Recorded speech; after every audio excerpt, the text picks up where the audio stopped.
Selamat pagi, sahabat-sahabat terkasih. Namo Sang Hyang Adi Budaya. Namo Buddhaya. Perkenalkan, saya dengan Satya Dharma Jyoti Himawan. Saya Haryani Paramita. Kami akan memimpin puja bakti pada pagi hari ini. Puja bakti pagi hari ini akan dilaksanakan dengan membacakan parita-parita suci dalam bahasa Pali. Saudara-saudari dalam Dharma, marilah kita mempersiapkan diri untuk memulai puja bakti pada pagi hari ini. Semua umat dipersilakan berdiri di belakang matras dan bersikap anjali.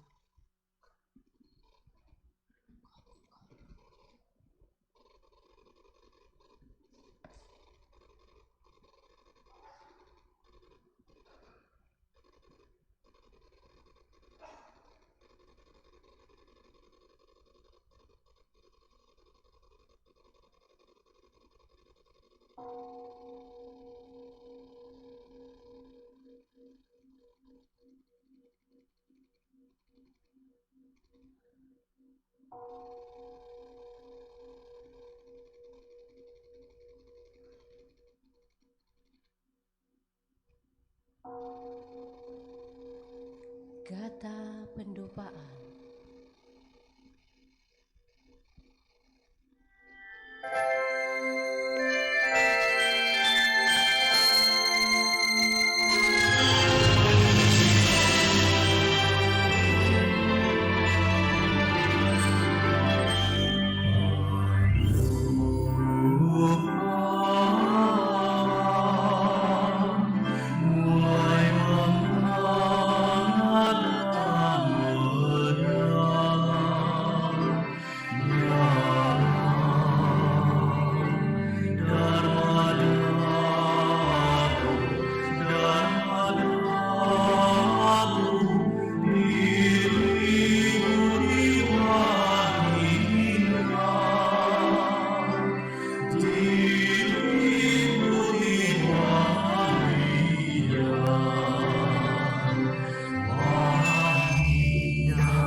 Anjali.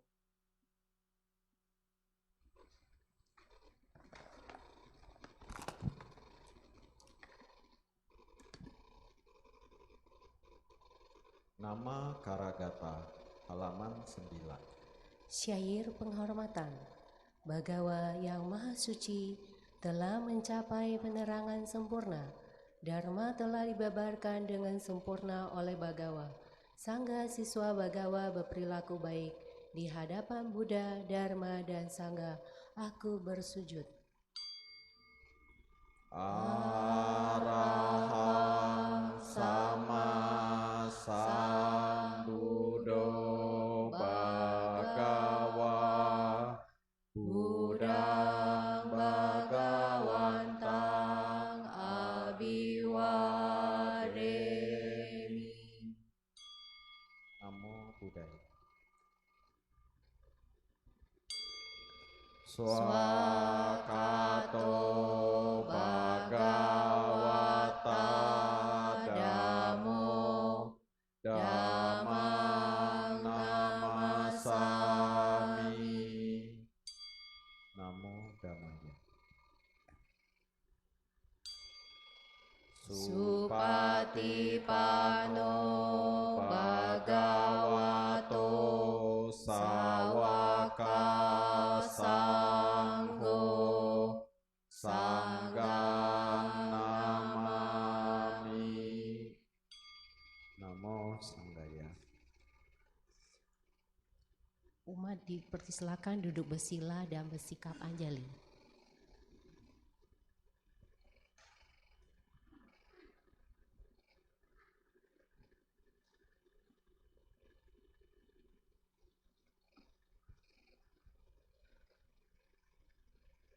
Wandana, halaman 16. Syair penghormatan. Terpujilah Sang Hyang Adi Buddha yang Maha Esa, Bhagawa yang Maha Suci yang telah mencapai penerangan sempurna, dan semua bodhisattva Maha Sattva. Namo Sang Hyang Adi Buddhaya. Namo Sang Hyang Adi Buddhaya. Namo Sang Hyang Adi Buddhaya. Namo tassa bhagavato arahato sama sambuddhassa. Namo tassa bhagavato arahato sama sambuddhassa. Namo tassa bhagavato arahato sama sambuddhassa. Namo sawe bodhisattvaya mahasattvaya. Namo sawe bodhisattvaya mahasattvaya. Namo sawe bodhisattvaya mahasattvaya. Tisarana, halaman 17. 3. Perlindungan. Marilah kita menyatakan diri berlindung kepada Buddha, Dharma, dan Sangha. Untuk kedua kalinya dan untuk ketiga kalinya berlindung kepada Buddha, Dharma, dan Sangha. Buddha saranang gacchami, Dhammang saranang gacchami, Sanghang saranang gacchami, Dutiyampi Buddhang saranang gacchami, Dutiyampi Dhammang saranang gacchami. Dutiyampi sanghang saranang gacchami. Tatiyampi buddhang saranang gacchami. Tatiyampi dhammang saranang gacchami. Tatiyampi sanghang saranang gacchami. Pancasila halaman 18. 5 sila. Dengan melaksanakan sila, tidak membunuh, tidak mencuri, tidak berbuat asusila, tidak berucap yang tidak benar, tidak meminum minuman keras, akan membuahkan hasil, terlahir di alam bahagia, memperoleh kekayaan dan mencapai nirwana. Marilah kita menyatakan tekad, berusaha melatih diri, melaksanakan 5 sila. Panatipata Weramani Sikapadang samadhyami. Adinadana Weramani Sikapadang samadhyami. Kamesu micacara Weramani Sikapadang samadhyami. Musawada Weramani Sikapadang samadhyami. Surameraya Majapamadapana Weramani Sikapadang samadhyami. Buddha Nusati, Dhamma Nusati, Sangha Nusati. Perenungan terhadap Buddha, Dharma, Sangha. Marilah kita melakukan perenungan terhadap Buddha, Dharma, dan Sangha.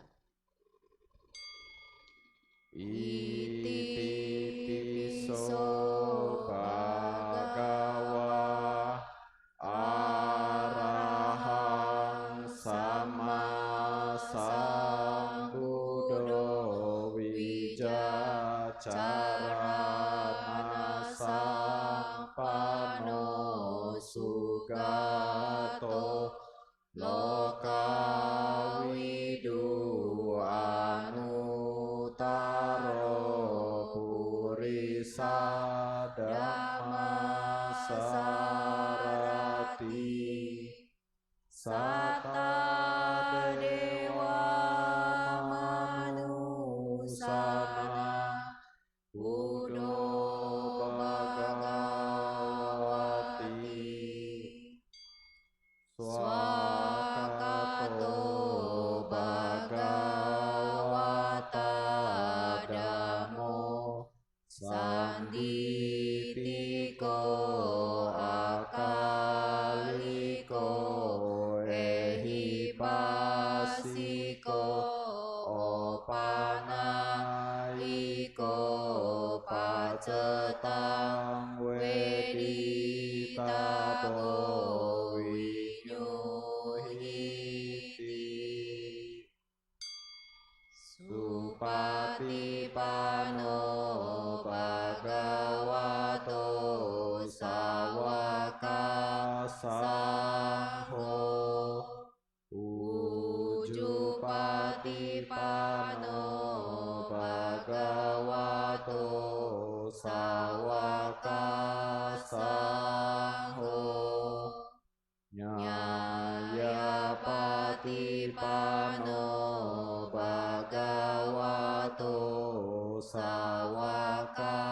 saho Samicci patipano bhagavato sawaka sangho Yatidang catari purisa yugani ata purisa Pugala esa bhagavato sawaka sangho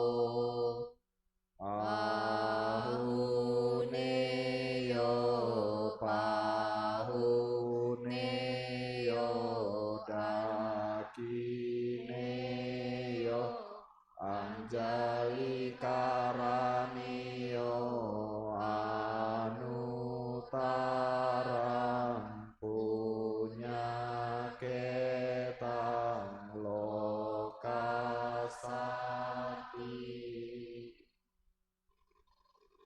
Saca Kirya Gata halaman 22 Syair penyataan kebenaran.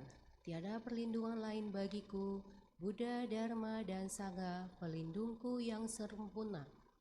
Berkat pernyataan kebenaran ini, semoga berkah kejayaan menyertai kita. Nati me saranang anyang Buddha me saranang warang etena saca wajena hotu me jaya manggalang nati me saranang anyang dhammo me saranang warang etena saca wajena hoti te jaya manggalang nati me saranang anyang dasanggo me saranang warang etena saca wajena hoti te jaya manggalang meditasi Saudara-saudari dalam Dharma, marilah kita sejenak melaksanakan meditasi yang hari ini akan dibimbing oleh pemimpin kebaktian.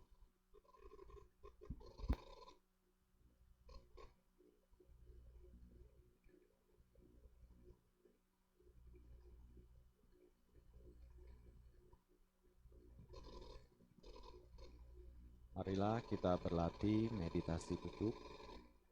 Sahabat-sahabat yang memakai kacamata, Anda dipersilakan membukanya terlebih dahulu. Pilihlah salah satu postur duduk yang Anda rasa cukup nyaman dan bisa lebih. Kedua lutut diusahakan menyentuh landasan duduk atau matras. Bokong duduk dengan nyaman di atas matras yang lebih tinggi. Bagi sahabat-sahabat yang duduk di atas kursi, Anda dapat duduk dengan punggung yang tegak, bokong sedikit lebih maju. Kedua kaki diletakkan di lantai dan kedua lutut dengan paha membentuk sudut 90 derajat.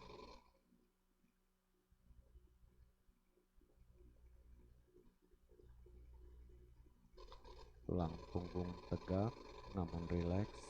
Kedua lengan membentuk mudra samadhi, di mana jari jemari tangan saling bertindihan, tangannya aktif pada di bawah. Kedua lengan rileks, pundak rileks. Pandangan mata lurus ke depan, dagu sedikit ditarik masuk sehingga tulang leher ada pada posisi yang alami.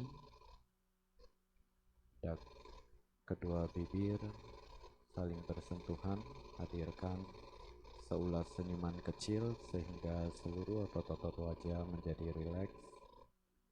Lidah diletakkan menghadap ke atas, di mana ujung lidah bersentuhan ringan dengan langit-langit mulut bagian atas, tepatnya di belakang rahang gigi bagian atas. Bawa pandangan mata Anda turun dan biarkan kedua kelopak mata jatuh secara alami, menutupi kedua bola mata dengan rileks.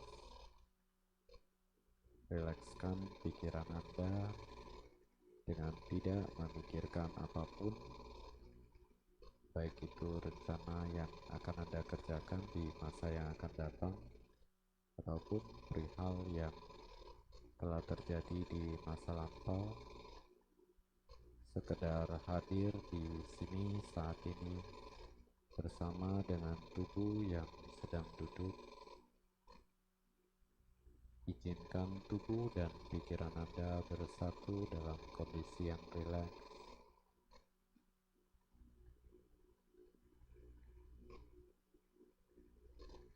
Kita akan mulai relaksasi tubuh bagian per bagian. Bawa perhatian Anda pada bagian ubun-ubun kepala.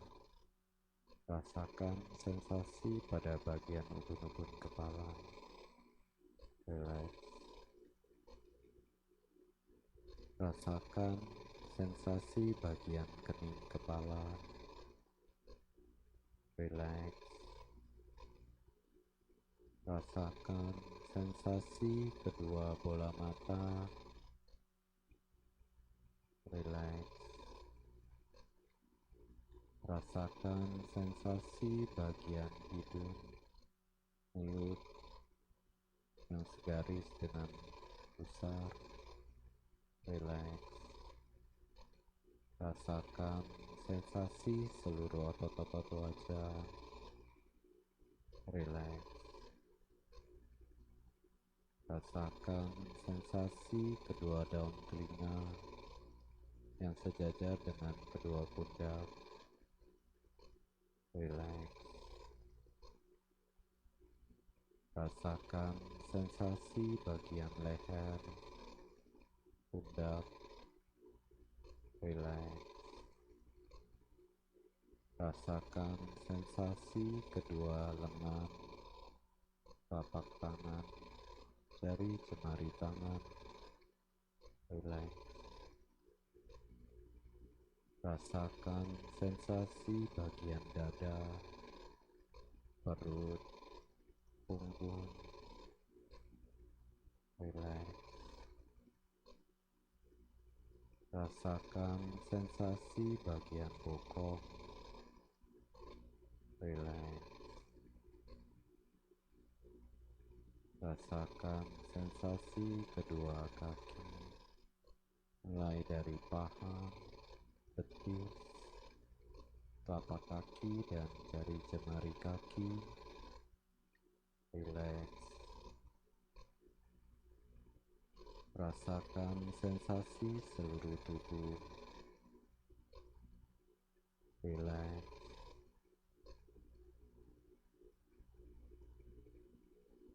Anda dapat mengulangi relaksasi tubuh bagian per bagian, mulai dari bagian atas perlahan turun hingga ke bagian bawah.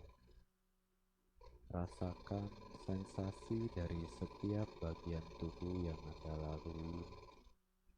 Lakukan beberapa kali hingga tubuh Anda menjadi rileks.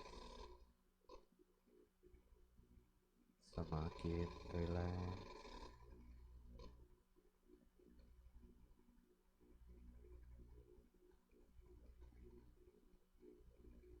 semakin rileks.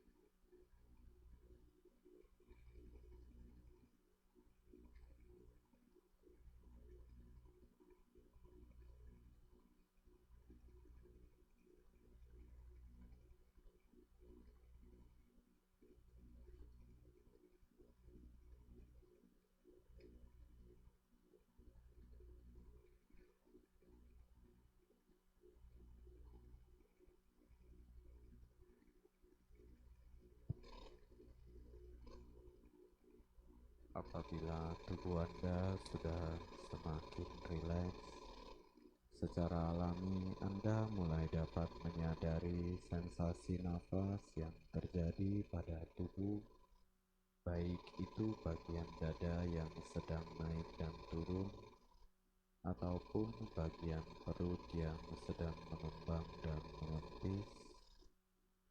Saat ini, secara perlahan Anda dapat membawa perhatian Anda pada area sekitar lubang hidung. Rasakan sensasi keluar masuknya nafas melalui lubang hidung. Nafas masuk, tahu nafas sedang masuk. Nafas keluar, tahu nafas sedang keluar. Nafas masuk, nafas keluar.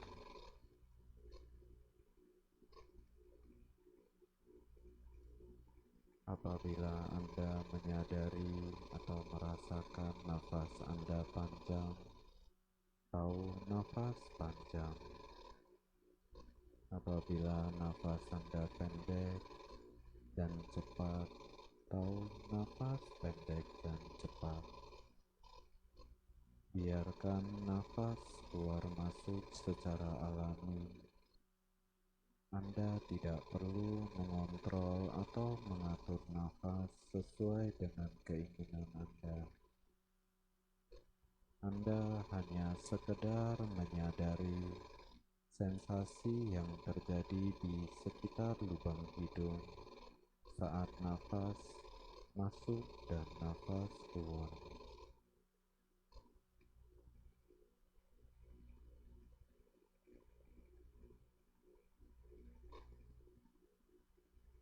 Duduklah dengan rileks.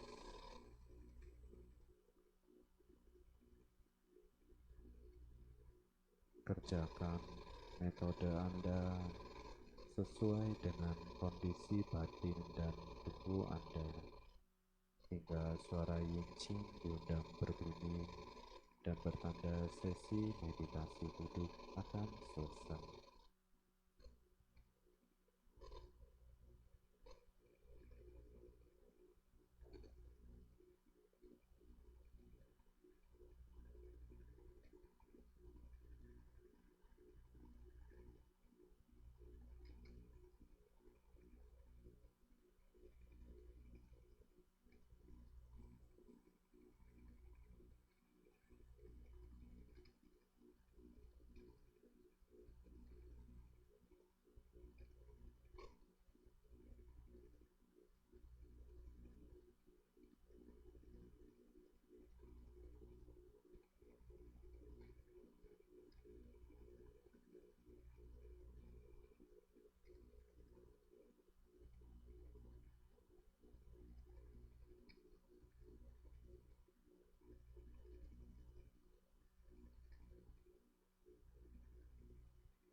meletakkan metode yang sedang Anda kerjakan, bawa kembali perhatian Anda pada tubuh dengan melakukan 3 tarikan nafas yang mendalam melalui hidung.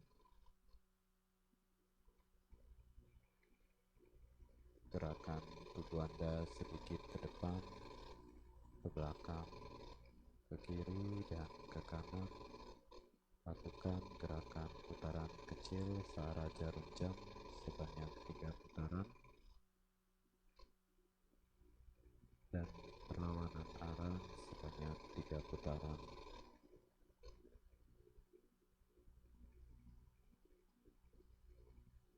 Lengkapkan kedua telapak tangan bersikapan jari dan perlahan buka mata Anda, bawa perhatian pada ujung jemari tengah, seluruh tubuh dan seluruh ruangan. Meditasi duduk selesai. Terima kasih.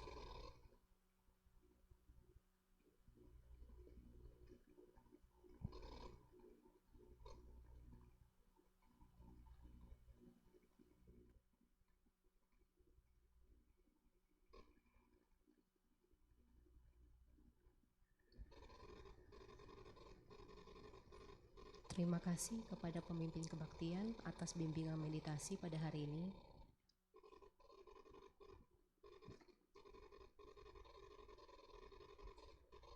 Wihara Gita Dana Paramita, halaman 39. Kini marilah kita melakukan kebajikan dengan berdana untuk kepentingan Dharma seraya menyanyikan lagu Dana Paramita. Umat bisa menyalurkan dana melalui scan kode QRIS atau kantung dana yang telah disediakan.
Semoga bermanfaat bagi perkembangan Buddha, Dharma, dan Sangha.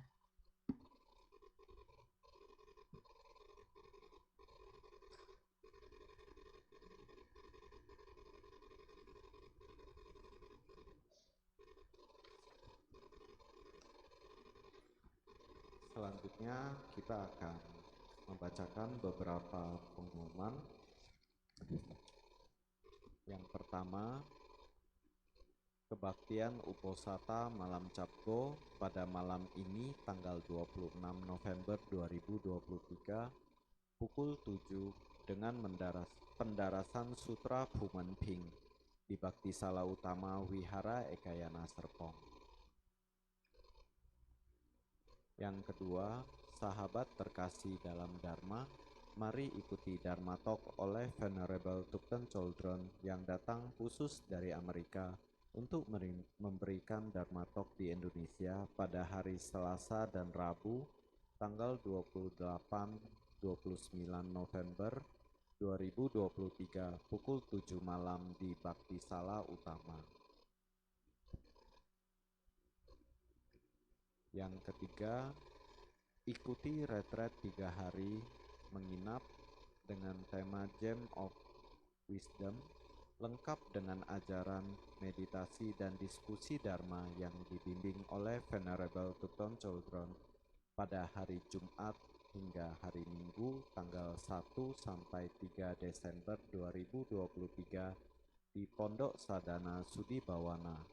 Informasi dan pendaftaran harap menghubungi Ibu Jenti di 0852 8274 kali dan 96.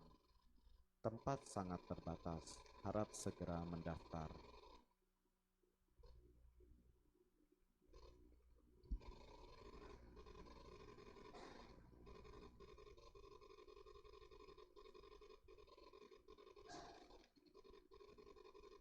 Dhamma Desana. Saudara-saudari dalam Dharma, kini tiba saatnya kita mendengarkan sedikit sharing Dharma yang hari ini akan dibawakan oleh Ibu Lindawati dengan topik Tantangan Orang Tua Gen Z. Sebelumnya saya akan membacakan sedikit profil singkat dari beliau. Ibu Lindawati adalah seorang psikolog klinis di Pusat Bimbingan Konsultasi Psikologi PBKP Universitas Untar, Universitas Tarumanagara, dan Biro Konsultasi Wajar Nirwana. Beliau juga seorang dosen tetap Fakultas Psikologi Untar. Kepada Ibu Lindawati, waktu dan tempat kami persilakan.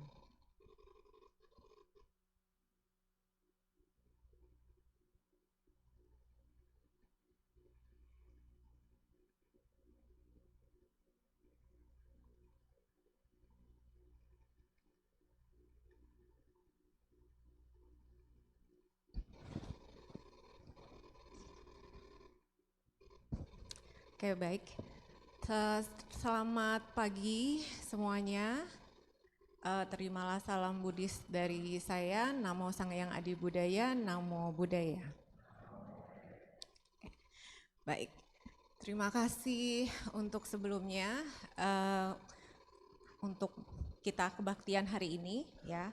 Mungkin hari ini kita bersyukur karena hari ini kita bisa berkumpul di sini, dan untuk hari ini sesuai dengan request. Jadi kalau kemarin saya dihubungi oleh panitia untuk membawakan materi hari ini, lalu yang katanya agak yang tentang parenting mungkin katanya.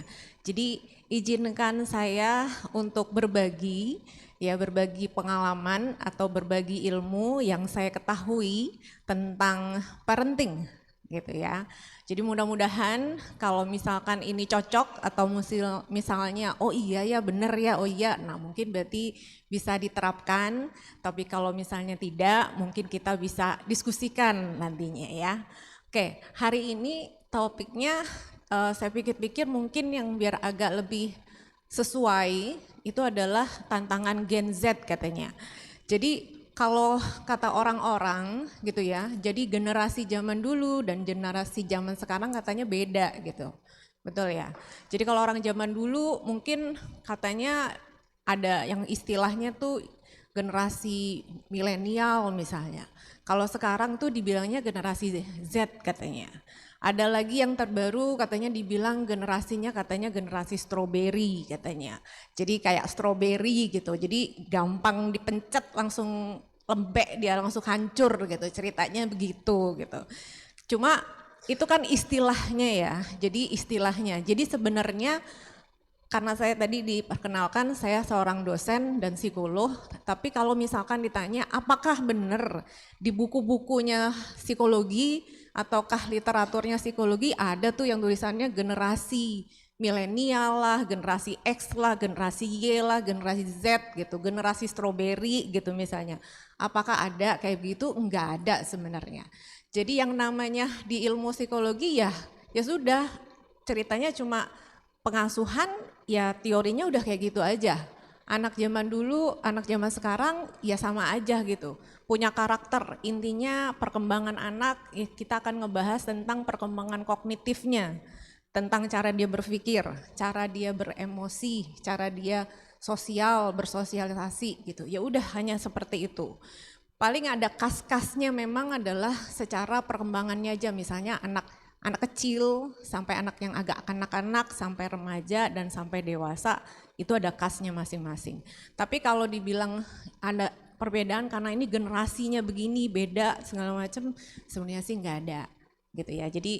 Jadi mungkin hati-hati juga jangan terlalu terjebak dengan istilah bahwa seolah-olah kayaknya anak kita itu pasti yang modelnya kayak begitu gitu. Karena kan image-nya generasi Z itu kayaknya kayak begitu gitu, yang lemah katanya segala macam. Padahal kan enggak juga sebenarnya seperti itu gitu ya. Oke, nah sebelumnya mungkin biasanya saya suka memperkenalkan diri dulu. Kalau tadi dibilang saya adalah seorang psikolog, ada seorang dosen ya. Jadi mungkin sebelumnya pengen tanya dulu kira-kira ada yang tahu nggak kira-kira apa bedanya antara psikolog dengan psikiater? Sama-sama urusannya kayaknya agak tentang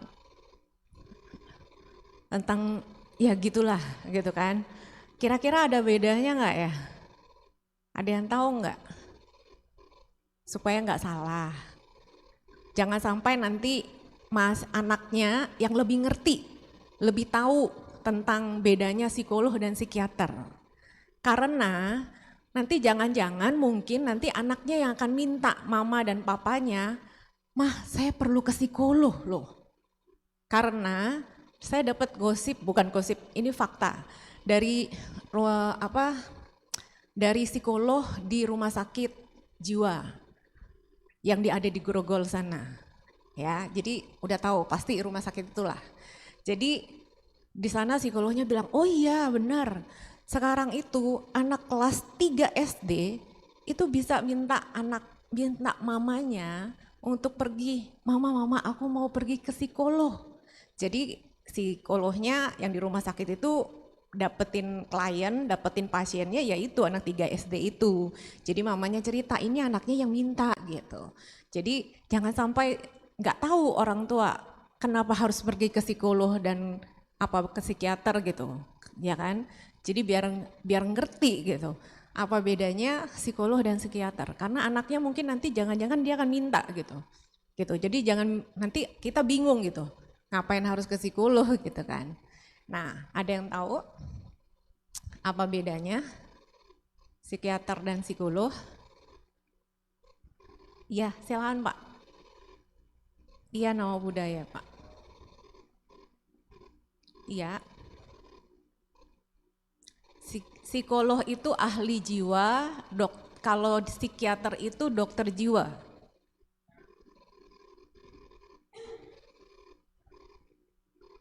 Iya.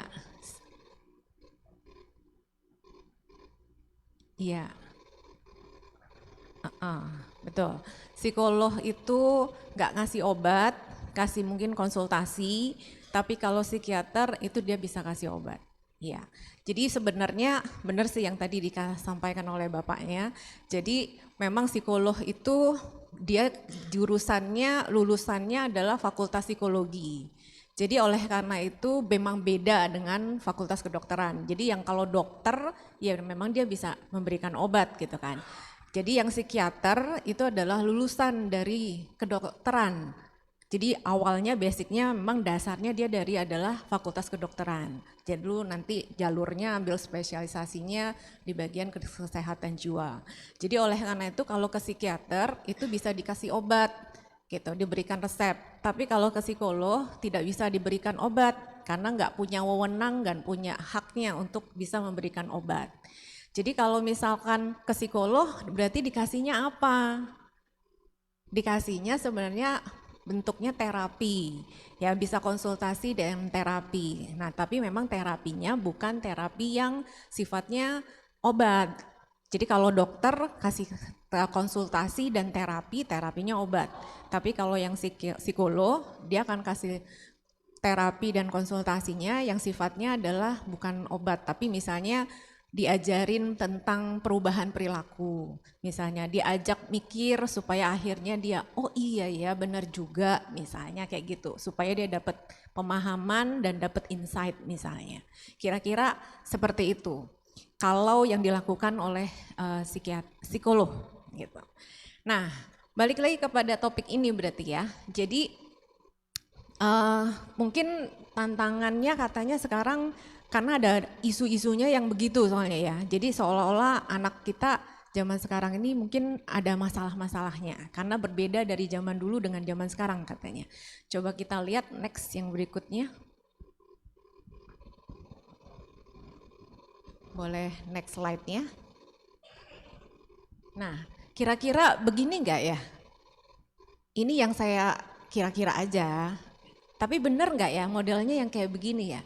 Anak zaman sekarang itu katanya susah diatur. Betul enggak ya? Setuju enggak? Oh iya benar, benar ya berarti ya. Anak zaman sekarang itu katanya susah diatur, susah dibilangin katanya.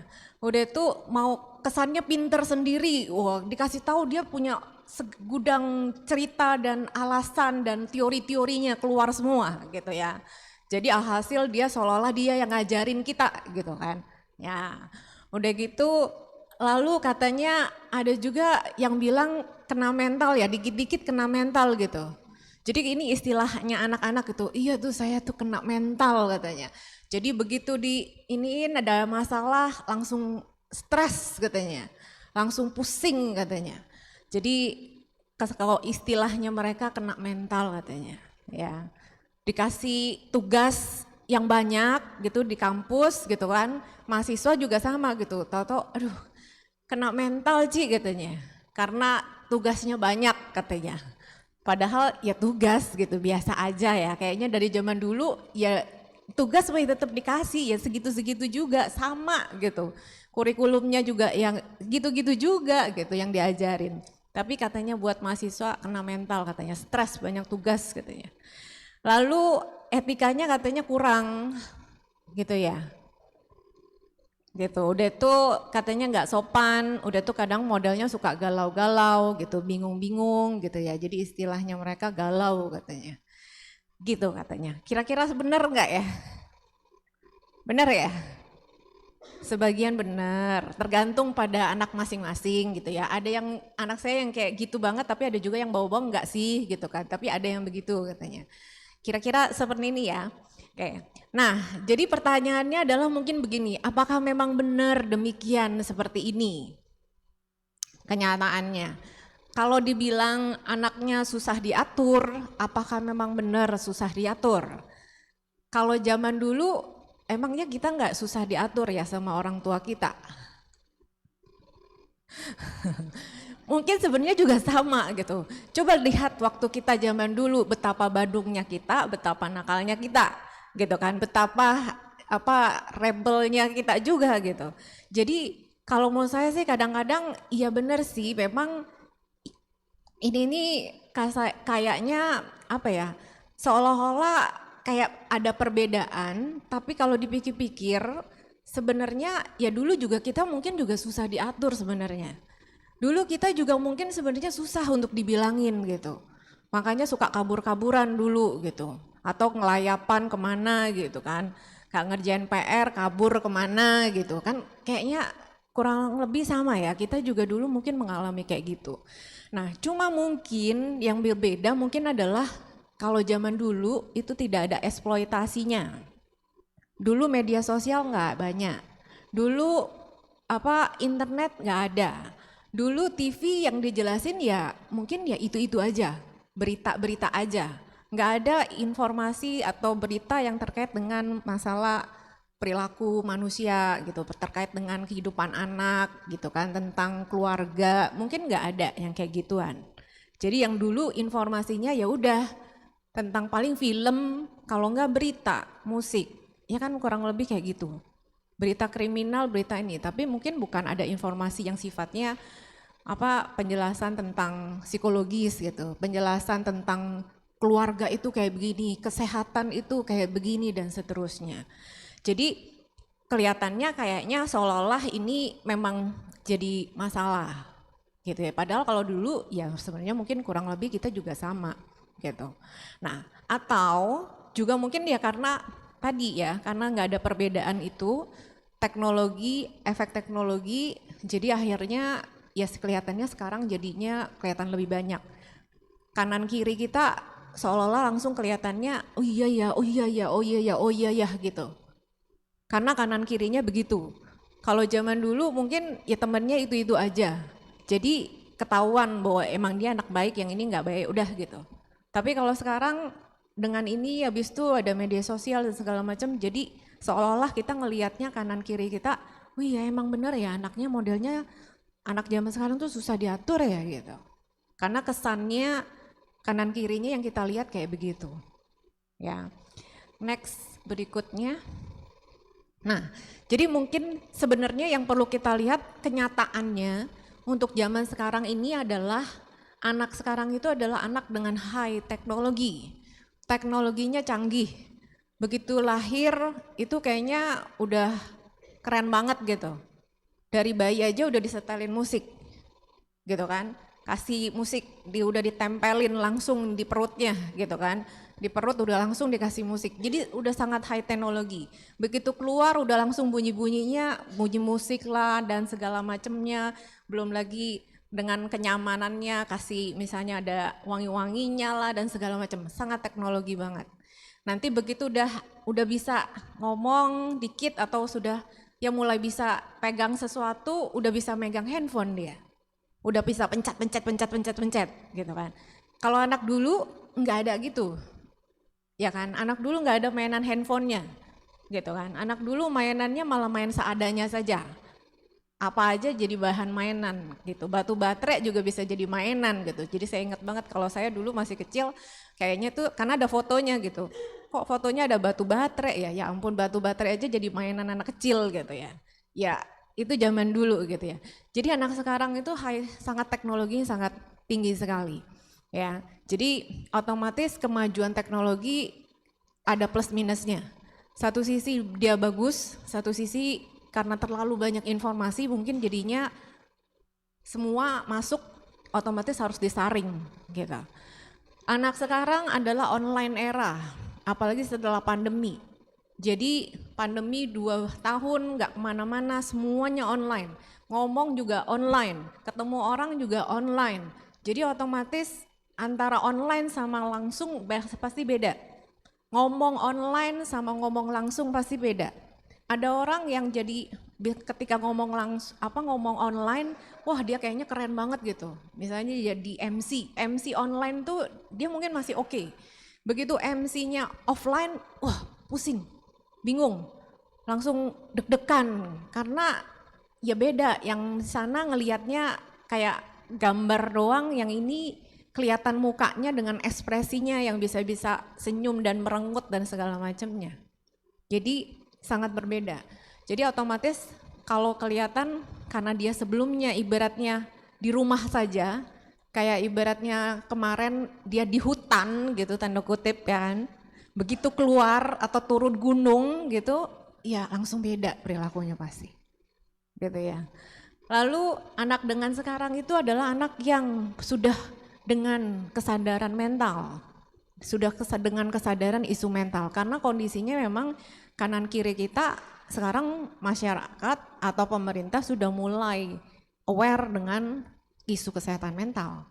Jadi otomatis makanya dia dikit-dikit akan langsung punya teori, ini nggak boleh, karena ini melanggar hak asasi anak katanya. Ini nggak boleh, ini namanya kekerasan terhadap anak katanya. punya teori-teorinya terkait dengan kesehatan mental. Nanti dia bisa cocokin, kalau gini-gini, wah ternyata saya di-abuse oleh mama saya. Gitu kan, dia bilang gitu, saya di-abuse oleh papa saya katanya, dari kecil sampai sekarang. Jadi saya kayak gini, itu karena mama papa saya, soalnya nge-abuse saya katanya. Gitu, teori-teori yang kayak begitu. Jadi satu sisi pinter juga kan, kemajuan teknologi bahwa dia mencari tahu, searching-searching sendiri, dia menganalisa bahwa oh yang terjadi itu kayak begini loh, saya kok nggak kayak begini gitu. Jadi analisa sebenarnya bagus ya, gitu. Anak sekarang bisa menganalisa, langsung dicocokin antara teori dengan kenyataan. Oh saya nggak kayak gitu, jadi ini salah gitu, dia bilang, gitu ya. Jadi kenyataannya sekarang ini ya tantangan kita, karena ada tantangan teknologi, ada tantangan online, dan ada tantangan isu kesehatan mental, maka anak sekarang akan menjadi lebih kritis sebenarnya, ya, lebih kritis dan lebih sangat high teknologi. Jadi kalau nggak ngerti, kasih tanya dia aja pasti dia ngerti, gitu ya. Nggak paham cara mengoperasikan apa gitu, tanya dia aja, dia pasti bisa, gitu. Pasti aman pokoknya, karena dia lebih ngerti untuk urusan yang teknologi-teknologi. Jadi satu sisi ini tantangannya. Jadi kalau kayak misalnya gini, tinggal sebenarnya bagaimana caranya kita menyiasati atau memanfaatkan atau melihat dari sudut positifnya dan mengantisipasi negatifnya sebenarnya. Mungkin itu yang sebenarnya yang seharusnya, tantangannya itu sebenarnya kuncinya. Next berikutnya. Nah, apakah Anda setuju terkait dengan ini?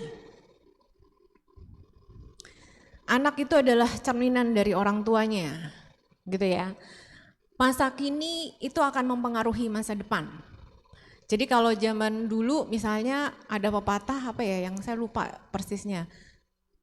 Jadi ya intinya kalau anak kenapa-napa ya biasanya ini ya orang tuanya kenapa-napa gitu. Anaknya nggak bener, wah pasti orang tuanya juga nggak bener nih, gitu kan istilahnya gitu. Kadang-kadang ada selentingannya ngomongnya begitu. Padahal kan yang sebenarnya nggak selalu kayak begitu sih, tapi ya sedikit banyak memang ada cerminan dari orang tua memang. Karena apa? Iya karena dia emang anak kandung ya, darahnya juga sama gitu. Si genetiknya juga begitu gitu kan. Jadi memang pasti ada yang bawaannya emang udah dari kitanya emang begitu gitu kan. Jadi memang ini adalah anak itu ada katanya cerminan dari orang tuanya. Lalu masa kini mempengaruhi masa depan. Jadi kalau sekarang dia cerminan pada orang tua, ya berarti sekarang kita harus gimana caranya kalau orang tuanya bersikapnya bagus sebenarnya harusnya dia akan bisa bagus juga. Karena anaknya biasanya tinggal bareng sama kita.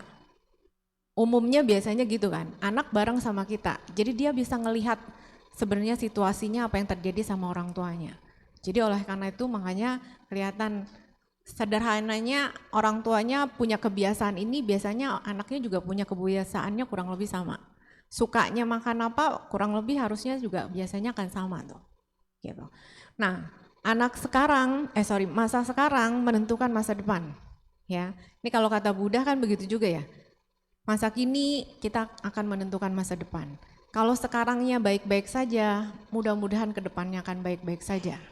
Kalau sekarang tidak oke, maka ke depan akan punya resiko bahwa dia tidak akan oke ataukah dia juga bisa oke. Gitu kan? Tapi kemungkinannya begitu. Masa kini akan mempengaruhi masa depan. Tapi memang benar masa depan tidak ada yang tahu, tidak ada yang pasti. Jadi bisa saja kalau anaknya sekarang kenapa-napa, belum tentu juga sih besok akan kenapa-napa.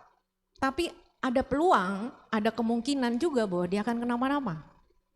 Jadi oleh karena itu memang yang penting sekarang adalah yang sekarangnya. Kemarin saya kenapa-napa, ya udahlah biarin aja dulu.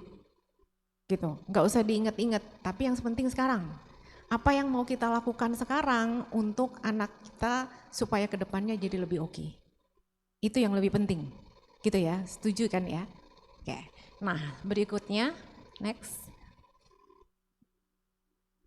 Nah, karena ini kita ngomongin tentang apa yang mau kita lakukan buat ke depan, berarti pertanyaannya ini, apa yang Anda ingin anak yang seperti apa? Apa yang ingin Anda ajarkan kepada anak Anda? Ini kuncinya. Karena hari ini mempengaruhi masa depan. Jadi pertanyaannya, kan ini kayak model perusahaan, ini tujuannya mau apa? Visi misinya buat anak ini apa sih? Kita pengen dia yang modelnya kayak apa di masa depan. Jadi itu yang menurut saya harus penting, yang harus kita bikin clear dulu gitu ya. Harus dijelas dulu. Sebenarnya kita pengen anak yang model kayak apa di masa depan. Gitu. Kalau sekarang misalnya kan kayak anak sekarang itu katanya lemah gitu. Ya udah. Karena mungkin ada efek teknologi dan segala macamnya lah. Anak-anak zaman sekarang dan segala macamnya. Tapi menurut saya ya sudah, ini kan anak ini masih terus berkembang ke depan. Jadi masih dalam proses pembentukan. Jadi ini yang harus mulai dipikirin. Apa yang mau kita ajarkan kepada dia? Sekarang oke lah, sekarang anggaplah katanya ini generasinya anak sekarang lemah katanya. Gitu ya. Ya sudah, kayak begitu. Karena kemajuan teknologi yang sangat instan dan super mudah.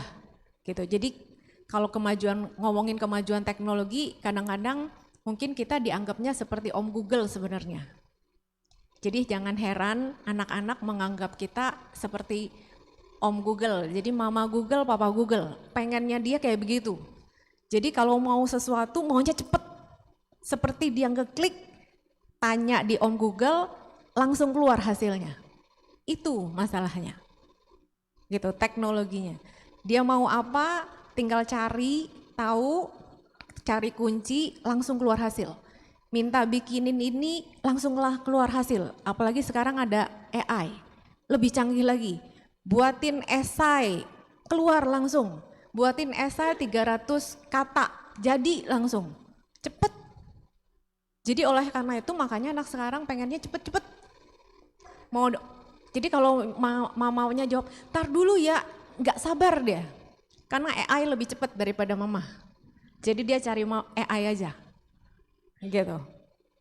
Nanya apa sama mamanya, entar dulu ya mamanya lagi sibuk gitu. Wah, nggak nanya mama, ganti, nanya sama Google aja. Gitu. Karena lebih cepat Google, lebih cepat AI-nya. Gitu. Jadi itu salah satunya tantangannya. Jadi memang apa yang mau kita ajarkan kepada anaknya. Satu sisi cepat benar, tapi satu sisi menunjukkan bahwa dia nggak sabar. Betul nggak? Satu sisi cepetnya bagus sih, pengennya cepet itu bagus juga. Tapi ada satu sisi ini menunjukkan bahwa dia nggak sabar juga. Jadi kalau kita mau membuat bahwa dia harus juga jadi orang yang sabar ke depan, nah ini juga yang harus kita latih sebenarnya. Gitu. Gitu ya. Jadi ini tergantung kita mau kayak gimana tantangannya untuk ke depan supaya anak kita jadi lebih yang seperti apa. Next berikutnya. Nah, secara teori tipe pengasuhan orang tua itu kayak begini.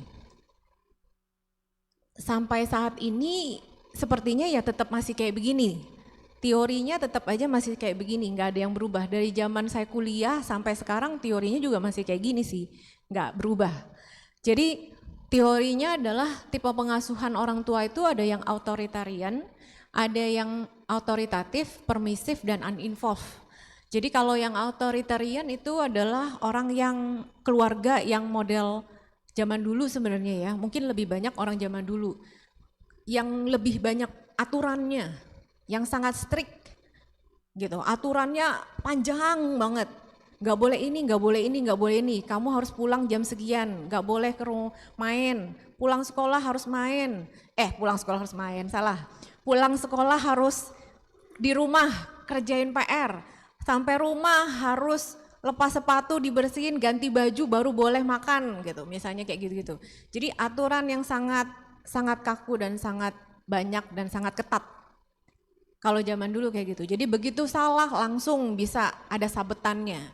Begitu salah langsung ada hukumannya. Pola asuh yang modelnya zaman dulu yang seperti ini. Jadi banyak aturannya. Bagus, ada bagusnya. Bagusnya adalah anak zaman yang model kayak gini biasanya dia akan sangat patuh. Ya pasti patuh. Karena kalau nggak patuh dia dihukum soalnya. Dari zaman dulu kalau dia nggak patuh itu pasti kena hukuman, otomatis dia akan patuh. Langsung kebentuk karakternya bahwa dia akan jadi anak yang lebih patuh.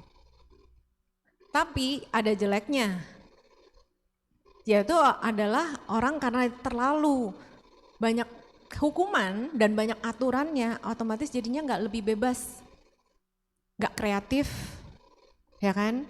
Dan mungkin dia akan lebih mudah takut, dikit-dikit takut kalau misalnya dia melakukan ini takut salah, nanti takut diomelin, pokoknya takut semua. Kalau terlalu banyak aturannya. Jadi ada bagusnya, tapi ada juga kurang bagusnya. Jadi takut, jadi mungkin dia akan lebih pemalu, lebih minder gitu, nggak berani untuk banyak melakukan hal. Lalu kalau yang bagian yang permisif dulu. Yang permisif ini malah yang relatif nggak ada aturan. Minim aturannya, boleh. Mah boleh ini nggak? Boleh.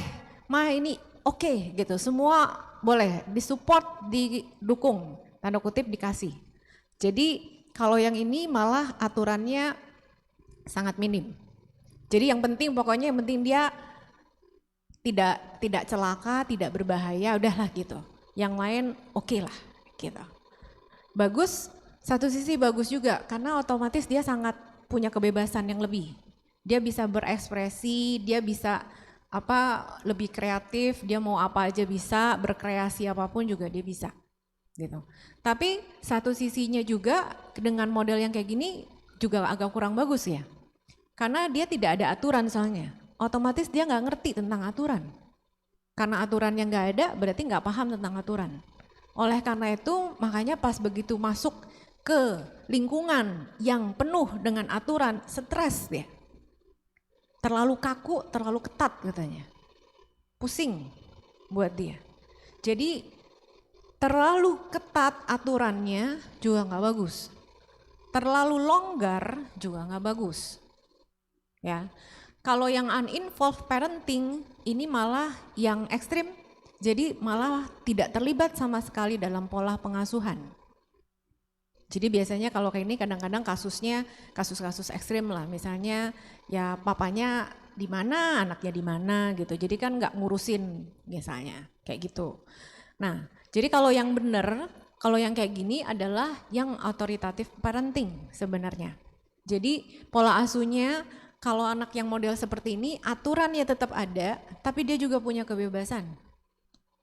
Jadi boleh diskusi, ngobrol sama bapaknya, boleh ada kayak proses tawar-menawar, bisa gitu. Tapi kalau yang aturannya ketat biasanya nggak ada proses tawar-menawar dari anak. Mau nawar, boleh nggak gini-gini, nggak boleh gitu kan. Karena langsung no, langsung big no pokoknya. Tapi kalau yang autoritatif ya, biasanya masih boleh. Ada hal-hal tertentu yang tidak boleh, ada hal tertentu yang oke, masih bisa kita diskusikan.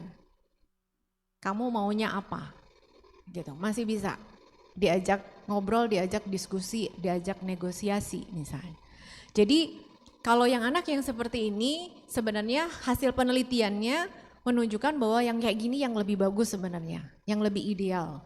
Anak akan lebih percaya diri, dapat mengatur emosinya, dia akan mandiri dan dia juga akan bisa bertanggung jawab. Gitu. Kira-kira yang seperti ini. Ya, jadi kalau ngelihat kayak gini sebenarnya ya antar generasi zaman dulu sampai sekarang ya sama sebenarnya. Cuma mungkin adalah yang membuat kenapa anak zaman sekarang kok kelihatannya jadi lemah, mungkin karena ininya. Penerapan pola asuhnya itu belum yang maksimal, belum yang bagus. Karena apa? Karena ada tantangannya, ada tantangan teknologi dan segala macamnya. Atau mungkin juga karena ada tantangannya dari dalam diri orang tua. Kadang-kadang orang tua sekarang mungkin gini ya, belajar dari pengalaman. Saya tuh dulu tuh papa mama saya tuh galak banget sama saya. Sehingga akhirnya sekarang jadilah saya anak yang model gini. Saya merasa sakit hati zaman dulu karena saya diasuh dengan papa mama saya yang galak banget. Oleh karena itu sekarang saya nggak mau anak saya mengalami seperti hal yang dialami oleh saya. Satu sisi benar, tapi mungkin di situnya jadi yang agak kebablasan mungkin, tanpa disadari. Jadi malah jadinya bentuknya mungkin jadinya yang permisif. Aturannya malah jadi rendah sekali. Gitu. Mungkin karena itu.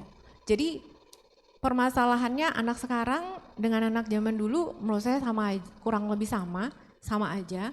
Tapi mungkin penerapan ini yang kurang maksimal buat orang tua. Jadi kalau sekarang kelihatan anaknya misalnya kurang ada sesuatu, maka mungkin yang perlu kita cek adalah apakah kita sudah bisa memberikan nilai-nilai ini kepada anaknya dengan baik. Apakah kita sudah mengadop tipe pengasuhan yang efektif buat si anak. Gitu. Kira-kira seperti itu. Oke, yang berikutnya.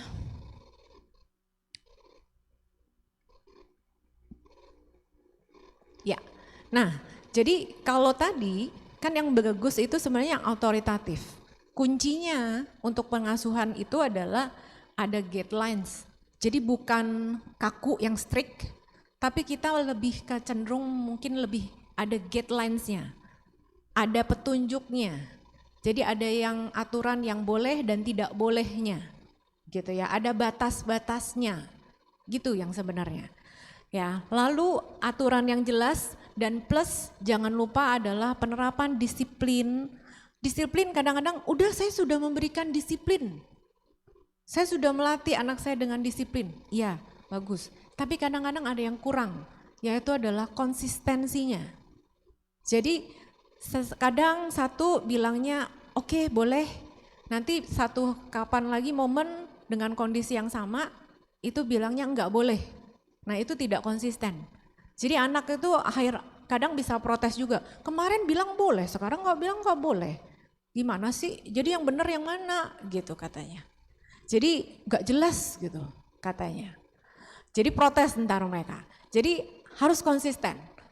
Atau modelnya yang aduh ayolah dirayu-rayu sama anaknya.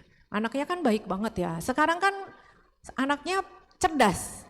Tadi kan konteksnya adalah anak sekarang tuh cerdas dengan kemajuan teknologi dan segala macam, dia bisa aja cari cara membujuk mama, kan bisa dapet gitu kan, cara merayu mama kan dapet hasil keluar dari AI, harus begini gitu kan keluar petunjuknya. Nanti habis itu dia praktekin kepada kita, ayolah ma, ayolah bolehlah gitu kan, dirayu-rayu kita. Bisa.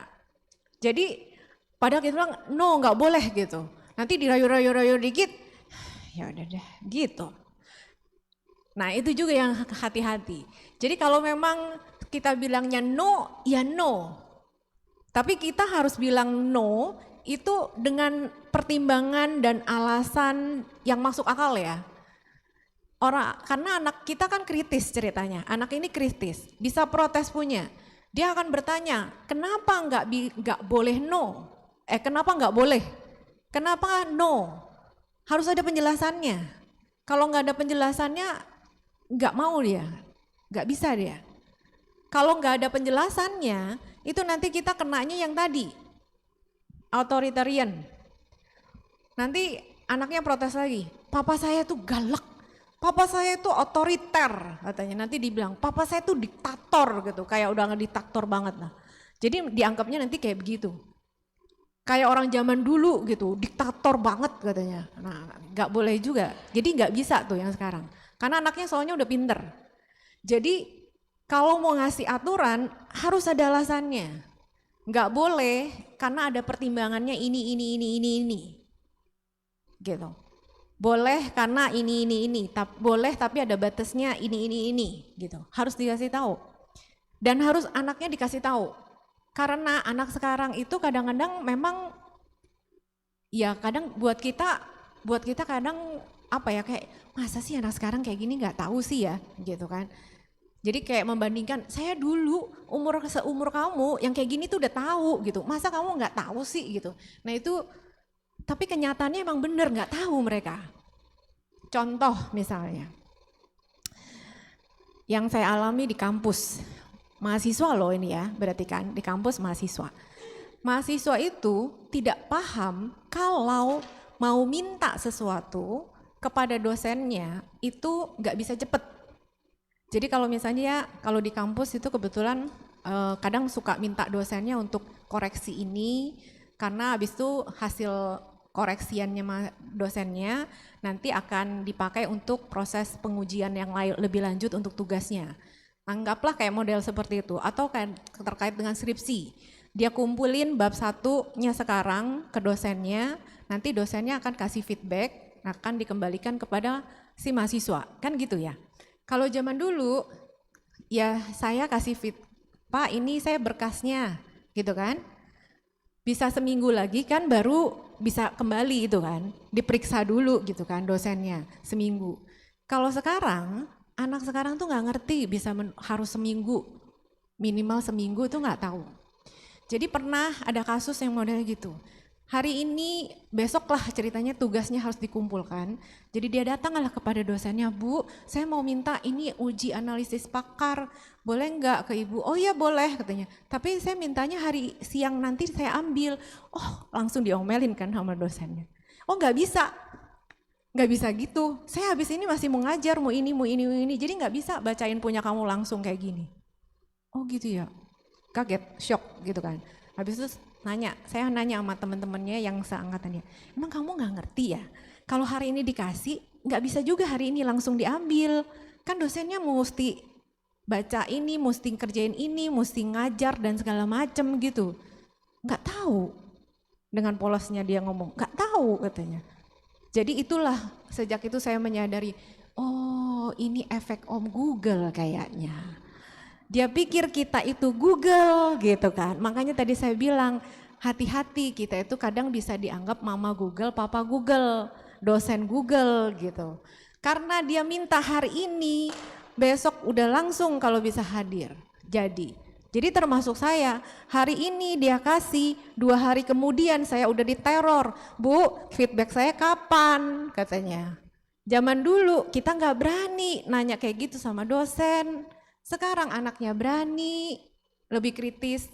Udah itu kalau isu sebelumnya lagi, kadang mereka nanyanya juga sangat langsung kan, sangat pagi. Bu, feedbacknya kapan ya bisa bisa dibalik sama saya? Jadi nggak ada basa-basinya tuh, Bu maaf ya saya mengganggu gini, itu nggak ada tuh. Jadi tahu-tahu langsung begitu aja. Udah itu kadang-kadang kalau ini obrolannya para dosen ya. Jadi obrolan para dosen kadang-kadang yang modelnya gitu. Habis itu udah modelnya ngomongnya begitu, chatnya begitu, kayak berasa teman sendiri gitu kan ya. Kayak dosennya dianggap teman, habis itu dikirimnya jam 9 malam ke atas. Beneran kayak temen banget gitu, diajak curhat temennya. Kan gitu. Jadi itulah mereka. Jadi mereka memang gak ngerti yang kayak begituan. Jadi ya memang harus dikasih tahu. Buat kita kadang ngerasa, saya tuh seumur kamu tuh udah ngerti yang kayak beginian, tapi mereka emang gak ngerti. Jadi kadang-kadang kalau udah kayak gitu, mau gak mau kita harus nanya, kamu paham gak sih tentang ini, kalau ini, jangan abis itu mungkin dia akan jawab, enggak gitu kan. Jadi ya itulah tantangannya. Jadi emang harus dikasih tahu, yang jangan menduga-duga bahwa dia kan harusnya udah tahu, enggak tahu.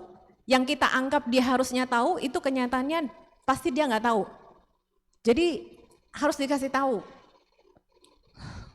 Itu kenyataannya.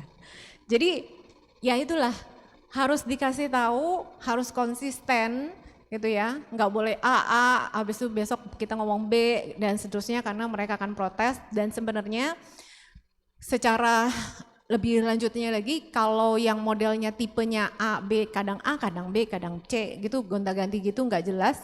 Sebenarnya itu memang kurang bagus, bukan kurang bagusnya adalah yang pasti anaknya akan bingung. Karena nggak bingung, jadi benernya boleh atau nggak boleh. Nggak ada kepastian. Dan plus kalau modelnya yang pengasuhan kayak begini terus dipertahankan dan akan sampai terus, sebenarnya salah satu gangguan psikologi, ada gangguan kepribadian, itu juga salah satu hasilnya. Kenapa bisa menjadi gangguan itu adalah karena pola asuh yang tidak konsisten. Gitu. Penyebabnya, salah satu penyebabnya kenapa bisa muncul gangguan itu adalah karena pola asuh yang tidak konsisten. Jadi artinya anaknya jadinya gak jelas juga gitu. Gangguan gak jelas. Kadang dia begini, aneh sendiri gitu. Semaunya dia aja. Gitu. Ini terkait dengan pengasuhan.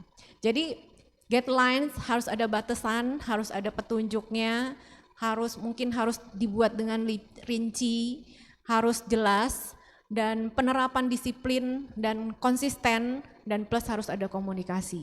Zaman dulu main perintah aja, kamu harus begini, udah anak nurut, bisa langsung dikerjain. Anak sekarang nggak bisa. Jadi kadang mungkin harus diajak ngobrol dulu, diajak diskusi dulu, baru dia akan bisa jalan.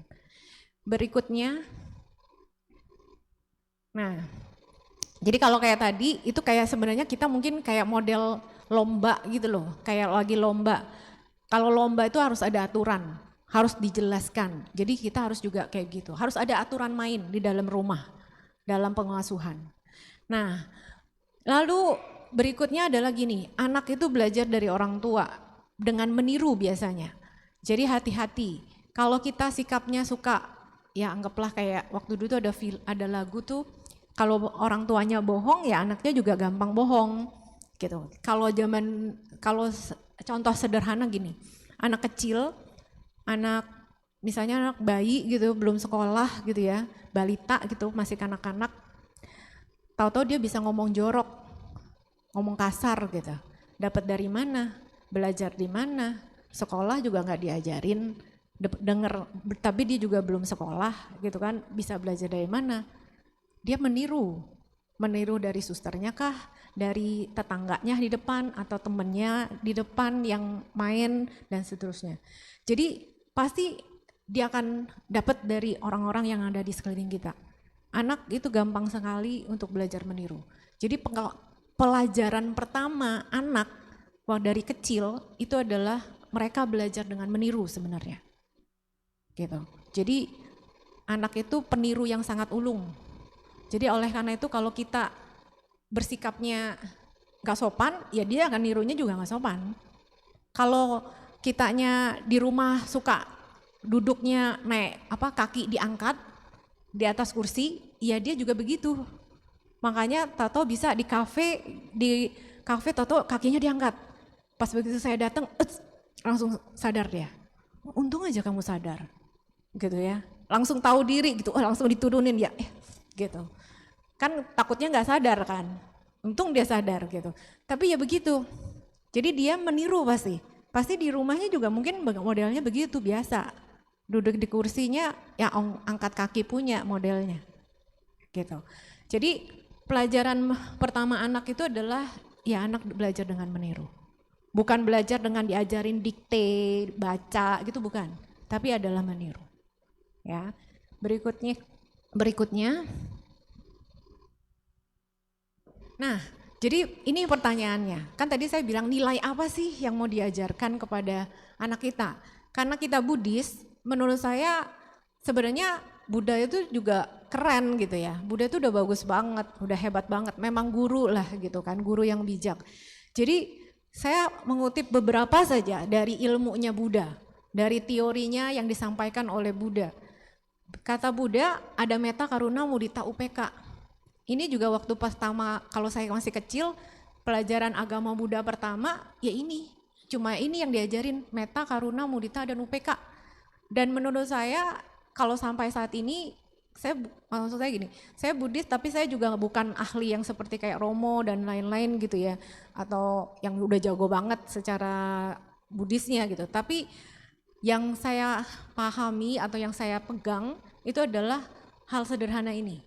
Metta, karuna, mudita, dan upeka menurut saya. Dan ini menurut saya sudah keren banget gitu. Jadi praktekin ini, ajarkan nilai tentang cinta kasih. Ajarin tentang bahwa kalau kamu nyakitin orang itu nggak boleh gitu kan. Karena kita harus sayang sama semua orang. Itu udah oke kan.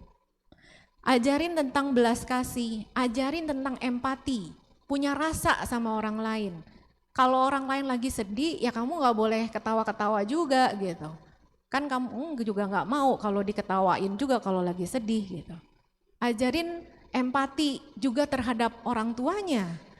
Supaya dia ngerti bahwa mamanya juga lagi sedih gitu. Jadi kamu juga harus memahami gitu. Enggak apa-apa, menurut saya enggak masalah gitu. Memang dia harus belajar dan ngerti gitu. Jadi satu sisi orang tua kalau gitu harus cerita apa ada. Ya kadang-kadang ada poin-poin tertentu yang enggak apa-apa kalau kita misalnya jujur terhadap anak. Supaya anaknya juga ngerti kondisi orang tuanya kayak gini. Supaya dia belajar bisa memahami dan mengerti apa yang dirasakan oleh orang tuanya. Kan ceritanya kita satu keluarga. Gitu. Supaya dia ngerti juga empati. Kadang-kadang permasalahannya adalah kan anak yang sekarang itu kadang-kadang katanya nggak empati gitu, gampang maunya aja, egois. Karena yang nggak belajar tentang empati, nggak belajar ngerasain. Jadi inilah yang harus diajarin. Jangan mukul orang lain kalau kamu juga nggak mau dipukul gitu kan. Jangan melakukan hal yang jahat ke orang lain karena kalau kamu juga nggak mau diperlakukan jahat, kan gitu ceritanya. Etika dan supaya dia bisa lebih peka secara emosinya.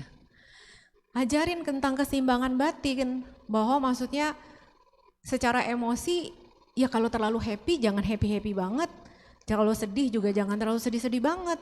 Karena anak sekarang gampang kena mental, sedih sedikit langsung down gitu. Jadi dia perlu belajar juga, nggak apa-apa kalau kamu sekarang gagal. Jadi jangan diminta juga anaknya bahwa kamu harus dapat juara. Kamu harus dapat ranking 1 gitu. Iya nggak apa-apa juga kalau nggak dapat ranking. Nggak apa-apa juga kalau kamu misalnya kalah. Nggak apa-apa juga kalau kamu terlambat ke sekolah. Nah benar nggak? Harusnya gitu kan?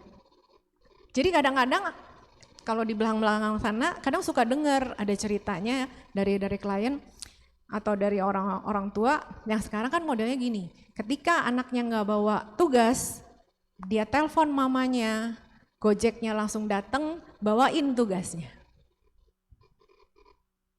Anaknya nggak ngerjain PR, mamanya yang ngerjain PR-nya. Gitu kan? Kenapa?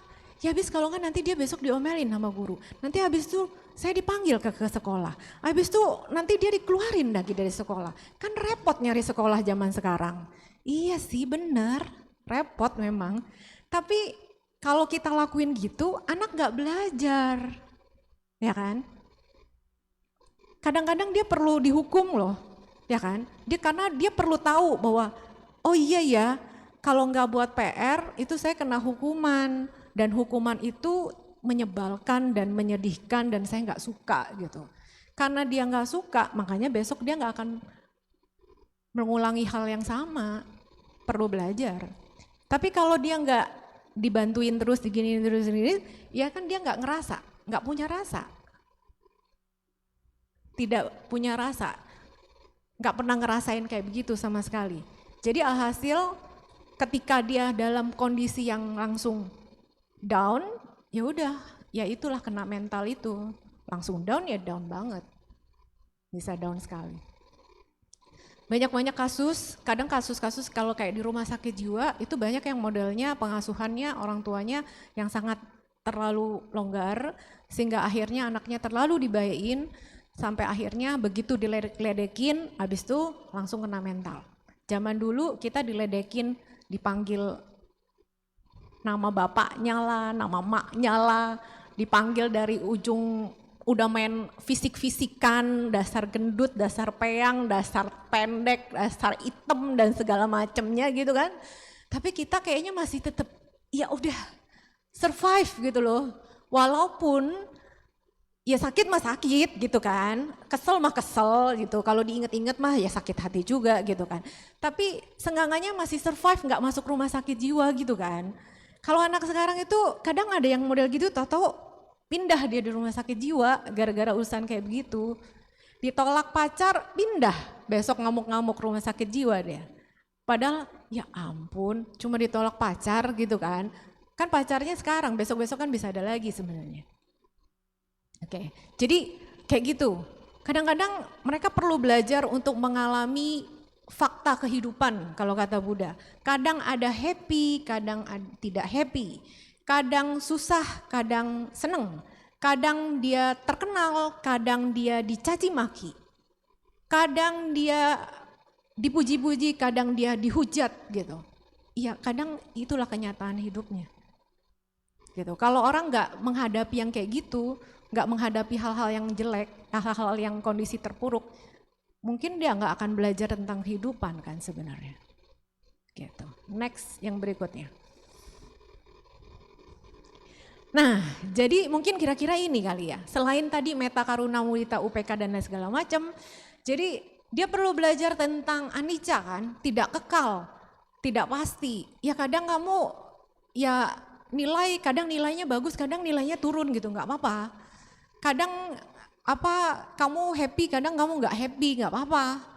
Kadang kamu bisa dapetin apa yang kamu punya, apa yang kamu mau, tapi kadang kamu kehilangan, nggak punya, tahu-tahu dicuri orang, ya udah nggak apa-apa gitu. Tapi habis itu jangan minta, iya handphone aku hilang, gantiin dong mah katanya, iya, ya hilang gitu kan, ya kesalah sendiri gitu kan. Tapi kalau zaman kita dulu kan kalau hilang ya udah habis itu ngumpulin dulu dong, nabung lagi sampai baru beli baru. Kalau sekarang ya jangan langsung dibeliin juga, kan nggak belajar nanti dia tentang aku bahwa ya kadang emang gitu, apa yang kita punya ya bukan bener-bener itulah yang kita punya gitu kan. Kalau anak sekarang Instagramnya kehack orang itu stres loh. Saya heran loh. Bukan hanya anak sekarang mungkin, mahasiswa itu stres. Instagramnya kena hack, habis itu dia nangis loh. Saya juga, kenapa emang nangis ya? Instagram doang gitu kan. Kan sayang Ci, itu banyak kenangannya segala macam. Iya sih, ya tinggal masukin lagi aja gitu kan. Ya bikin baru lagi aja, kenapa repot sih? Kan sayang udah followernya banyak gitu. Penting banget loh buat mereka follower yang banyak. Gitu. Jadi hal yang sangat sepele gitu. Jadi kadang-kadang kan makanya perlu belajar. Ya nggak apa-apa sih, tinggal download ulang, bikin lagi yang baru, ya nggak masalah toh. Gitu. Gak apa-apa juga gitu. Jadi kadang-kadang mereka nggak ngeh ya kayak begituan. Jadi hal sangat sepele sekali tapi jadi masalah gitu buat mereka. Jadi itulah yang kadang perlu diajarin gitu ya supaya jangan terlalu mempermasalahkan hal yang sepele. Masa depan masih panjang, masalah masih banyak di depan gitu. Anak sekarang itu ya masih SMA udah pergi ke psikolog. Mahasiswa udah pergi ke psikolog, kesannya masalah dia tuh berat banget gitu. Gimana coba ya untuk kedepannya nanti dia bisa survive gitu. Kalau sedikit-sedikit aja udah kayaknya berat banget buat mereka. Ini yang harus diajarin mungkin, bahwa yang sebenarnya gak apa-apa gitu, gak masalah, itu cuma proses belajar. Kadang-kadang mungkin itu yang mereka, konsepnya mereka adalah ini adalah masalah.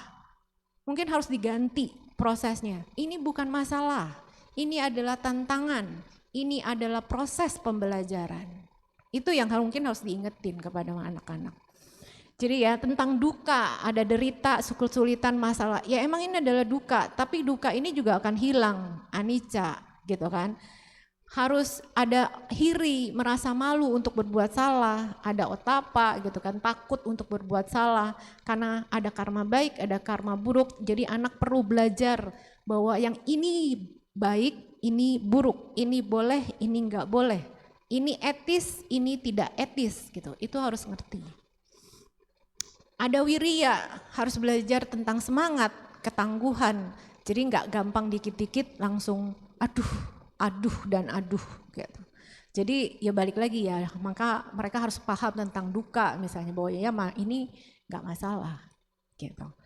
Next berikutnya. Nah jadi ini ada pengalaman, bukan ada pengalaman, ini ada hasil penelitian setelah saya searching, saya cari-cari.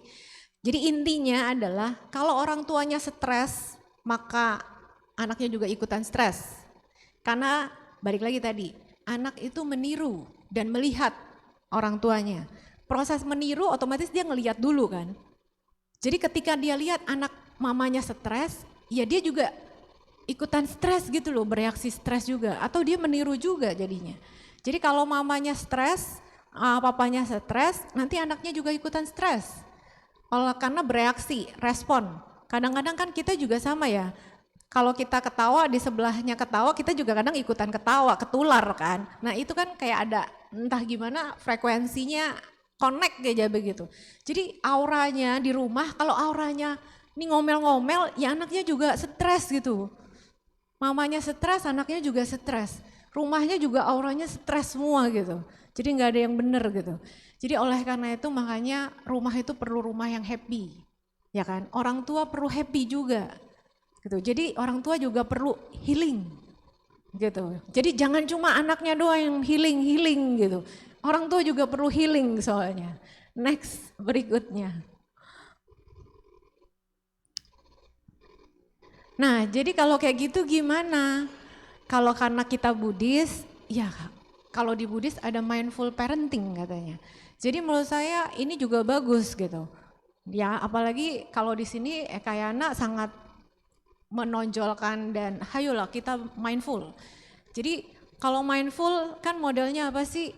Kita aware kan, aware dengan reaksi dan emosi kita.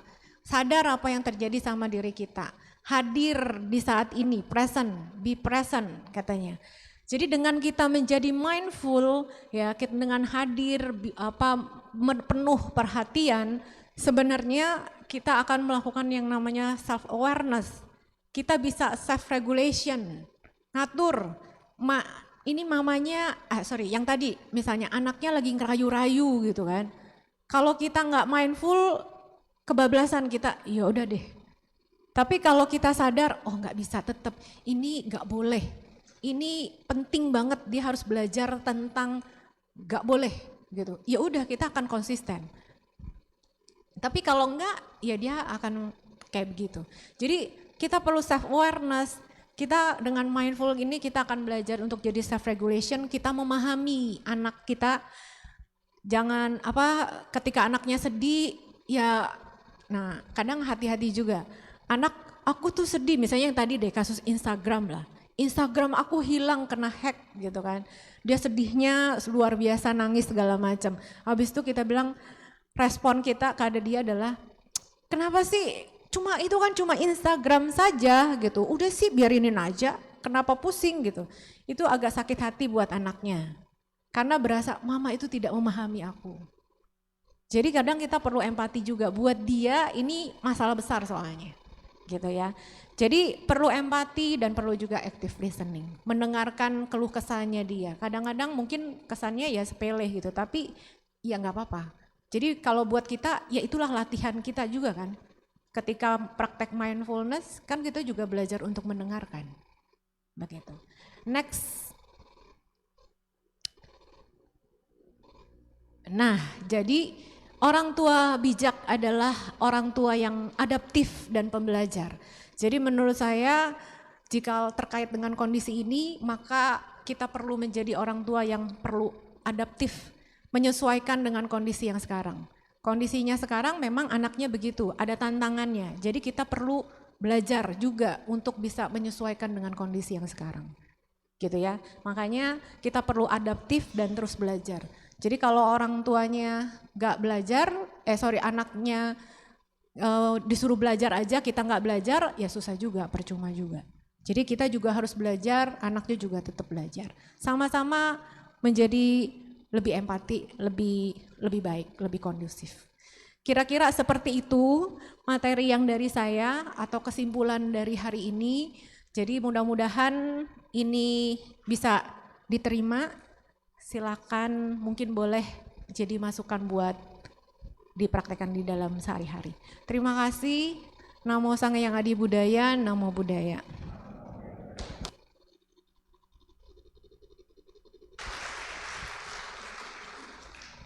Terima kasih kepada Ibu Lindawati atas sharing dhamma yang telah diberikan. Semoga bermanfaat bagi kita semua. Selanjutnya kita akan mendengarkan pesanan lagu yang akan dibawakan oleh tim kesenian. Kepada tim kesenian kami persilakan.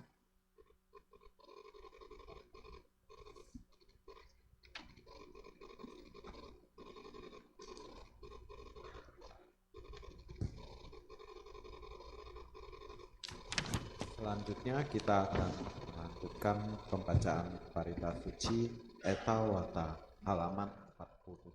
Saudara-saudari dan Dharma, hari ini kita akan melimpahkan jasa kebajikan kita kepada Mendiang Deren Renan Suwandi, Mendiang Halim Angcicah.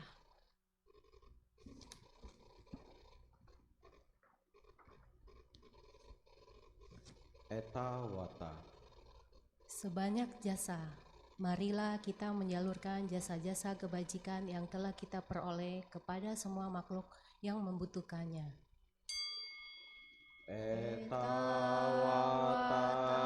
ceamehi sabata punya sampadang sabe dewa anumodantu sabah sampati siddhya. Etawata ceamehi sabata punya sampadang sabe buta anumodantu sabah sampati siddhya. Etawata ceamehi sabata punya sampadang sabe satta anumodantu sabah sampati siddhya. Akasata cebumata dewa naga mahidika punyantang anumoditwa cirang rahantu lokasanti. Akasata cebumata dewa naga mahidika punyantang anumoditwa cirang rahantu Indonesia. Idang wonyatinang hotu sukita hontu nyatayo. Idang wonyatinang hotu sukita hontu nyatayo. Idang wonyatinang hotu sukita hontu nyatayo. Dewa wasatu kalena sasa sampati hotu ce pito bawatu loko ceraja bawatu damiko. Akasata cebumata dewa naga mahidika punyantang anumoditwa cirang rahantu wihara ekayana serpong. Akasata cebumata dewa naga mahidika punyantang anumoditwa cirang rahantu mendiang Daren Renan Suwandi mendiang Halim Angcicah.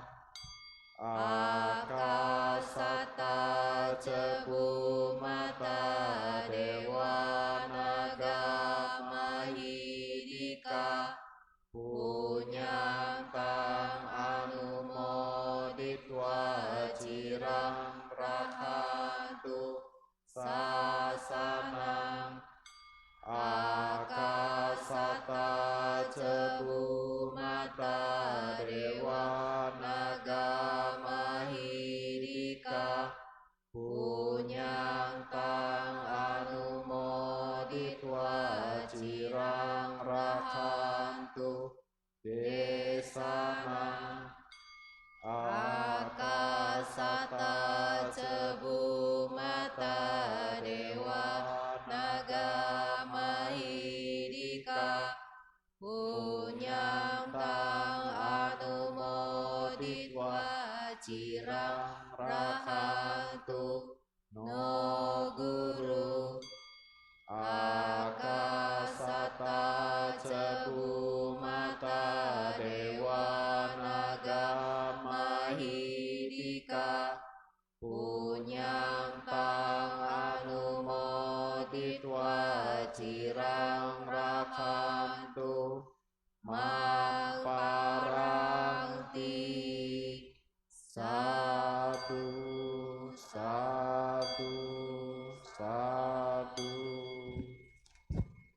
Umat dipersilakan berlutut dan bersikap anjali.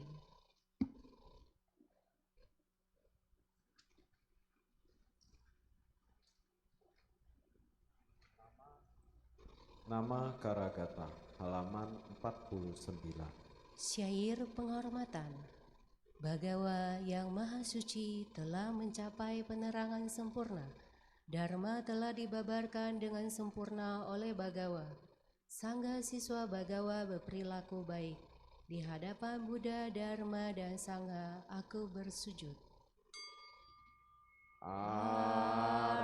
Arahang sama sambuddho Bhagawa Buddhang Bhagawantang Abhiwademi. Namo Buddhaya.